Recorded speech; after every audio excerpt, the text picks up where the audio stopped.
Dá para se ter favela sustentável se o poder público quiser. Como é que você vai plantar uma árvore se você não tem o que comer dentro de casa? Eu sou uma mulher autodeclarada indígena, de contexto urbano. Antes das cidades tinham as aldeias. Aqui também é um território ancestral. Aqui também já foi um território tupinambá, continua sendo. E as cidades vieram depois, né? Depois das aldeias. Cidades, na verdade, elas são aldeias mortas.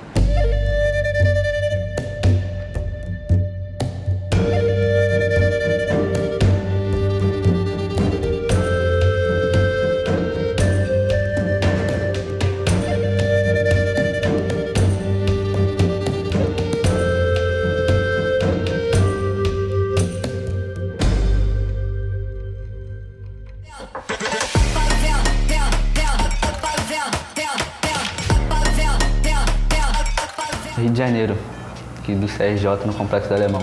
Moro em Porto Alegre, Rio Grande do Sul, no bairro Sarandi.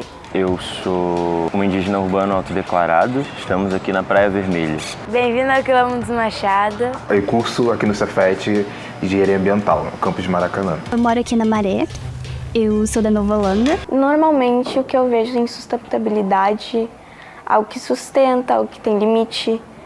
E o meio ambiente é uma que a gente tem que sustentar, porque é basicamente a nossa vida. Eu penso que sustentabilidade é tu sustentar algum lugar. Deixar esse lugar do jeito que ele era atualmente, do jeito que ele sempre foi. Olha, pode ser uma utopia que eu venha falar aqui, mas eu acredito que, assim como não só o Rio de Janeiro, mas todo o Brasil, ele pode ser 100% sustentável.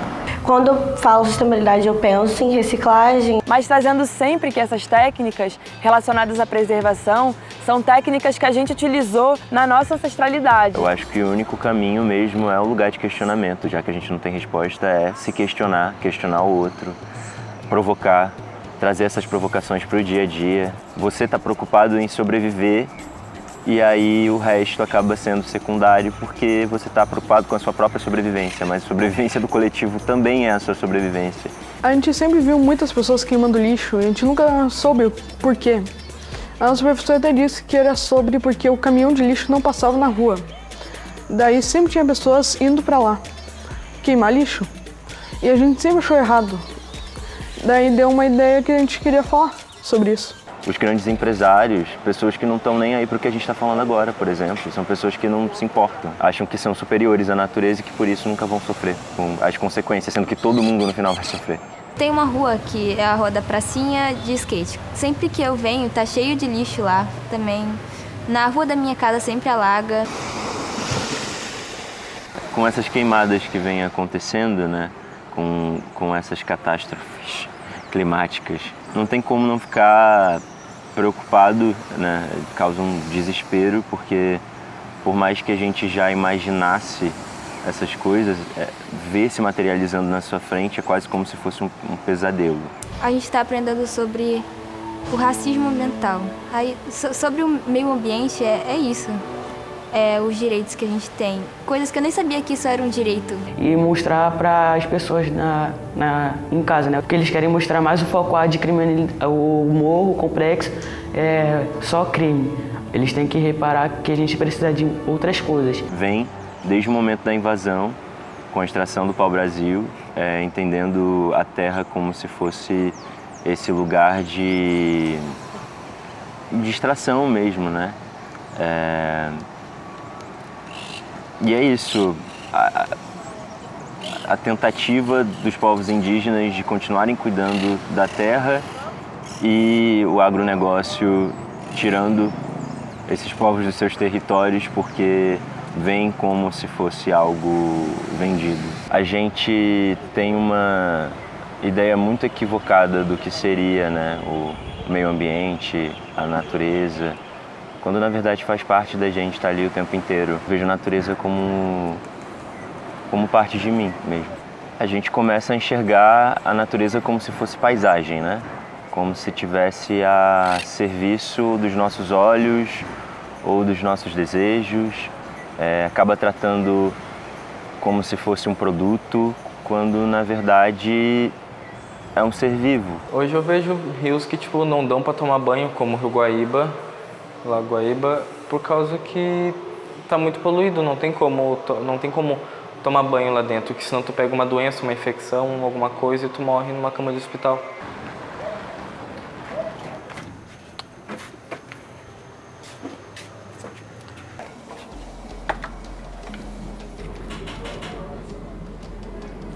Tem partes que não dá, porque o valão enche, solta pra fora e enche algumas casas e enche o caminhão onde eu passo.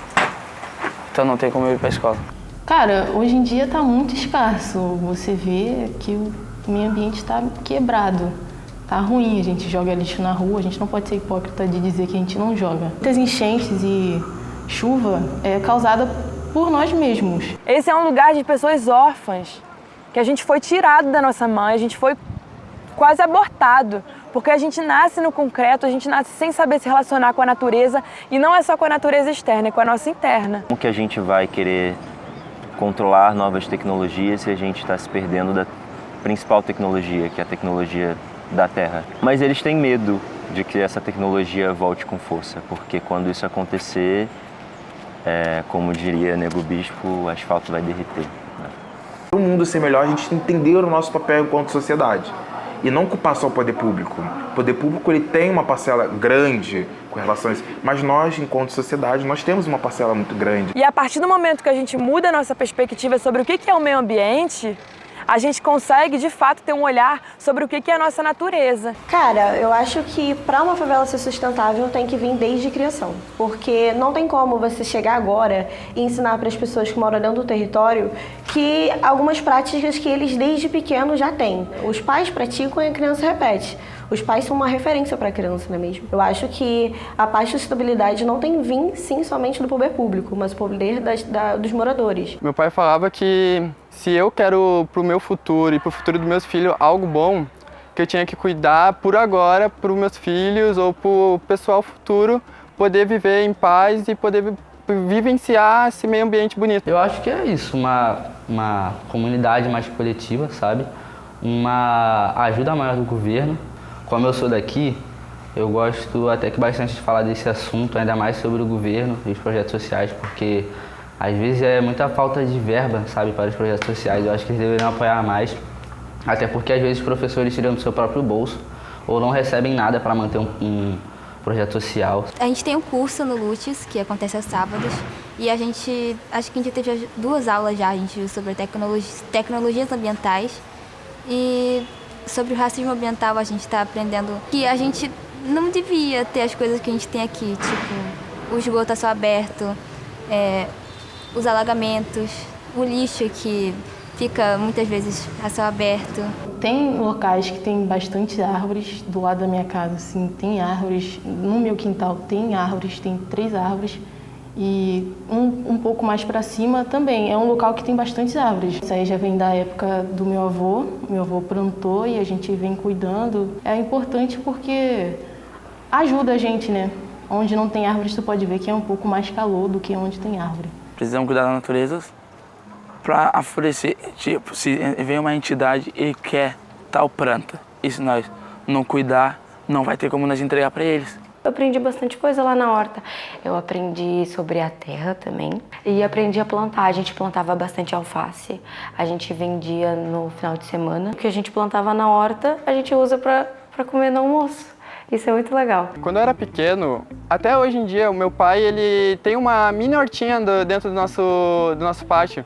Então, sempre quando eu era pequeno, ele pegava uma sementinha ou outra, me dava na minha mão e eu ia lá com uma colherzinha, cavava a terra e botava a sementinha. Aí meu pai falava, ó, agora tu tem essa responsabilidade de cuidar dessa plantinha crescer e poder ter o fruto nosso. Quando eu penso no que eu estou plantando hoje, eu estou plantando para essas crianças, principalmente, que é a terra mais fértil que tem. Elas ainda não foram concretadas, o asfalto ainda não sufocou elas. Elas nascem do asfalto, mas a gente ainda tem como adubar ali a muda desde bebê. Eu aprendi com muito catador. Eu fui à cooperativa e vejo às vezes a pessoa trabalhando ali de maneira insalubre, às vezes não tem uma luva, não tem nada, e ela me dá uma realidade, uma vivência incrível sobre o que é catar resíduos sólidos, né? Eu aprendi com eles que não se fala lixo. Todo mundo fala lixo, lixo. Não, é resíduo. Lixo se vira lixo, né? Acaba se tornando lixo a partir do momento que a gente não dá uma destinação correta. a gente não usa aquilo por N questões, mas tudo é resíduo, é um resíduo sólido que a gente produz. Então eu aprendi aquilo ali eu levo pra minha vida. Muitas pessoas falam, lixo, não, é resíduo. Eu queria mudar o mundo, só que eu sou uma pessoa só e miudinha, eu não consigo, né, movimentar tudo. Atualmente a gente fala de sustentabilidade por um mundo que não é sustentável. Então a única forma da gente conseguir segurar um pouco é a gente transformar em cada questão, em cada base. E uma delas é a educação. E a gente sempre pôs a mão na massa e até hoje. Aí a gente faz a separação do lixo, a gente põe no biodigestor. Dá para se ter favela sustentável se o poder público quiser. Porque pensa-se muito em muitos programas para ter acesso a essas pessoas, para ter informação. Além do poder público, a comunidade também abraçar, entendeu? É aquilo que eu falei, adaptar de acordo com a realidade. Às vezes você pegar e tentar fazer uma horta dentro da comunidade. A ideia é começar pelo menos com a escola. São vários alunos, crianças, adolescentes. Pelo menos começar pela escola. Porque pra gente da favela é um pouco mais difícil do que o pessoal da Zona Sul, que o pessoal que já veio lá de cima. Então eu acho que o pessoal, assim, que é privilegiado, eles não lutam tanto quanto a gente. A tecnologia ela veio para ajudar a gente, senão a gente não dependia, senão a gente não tinha essa câmera na minha frente, essa luz, a gente conexão. Então ela veio para ajudar, só que a gente precisa saber fazer isso como. E por isso a gente precisa das pessoas, né, de bastante gente querendo fazer isso e poder juntar a tecnologia.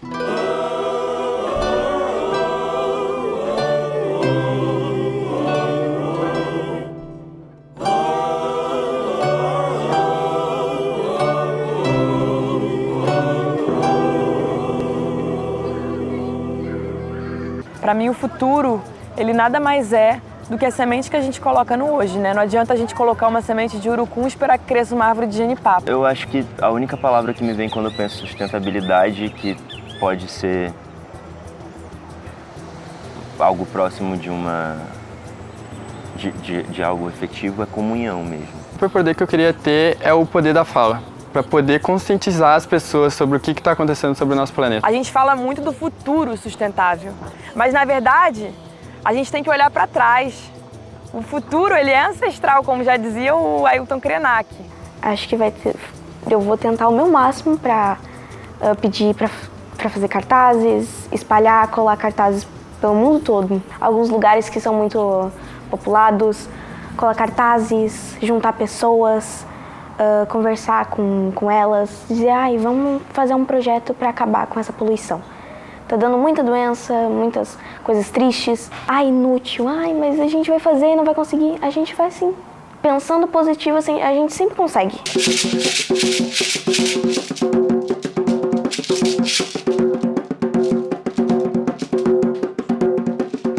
Quando ele passa em cima de uma vitória, os campos do mar está. E na banda vamos todos caravar, e na avalanche sabe iniciar. Quando ele passa em cima de uma vitória, os campos do mar está.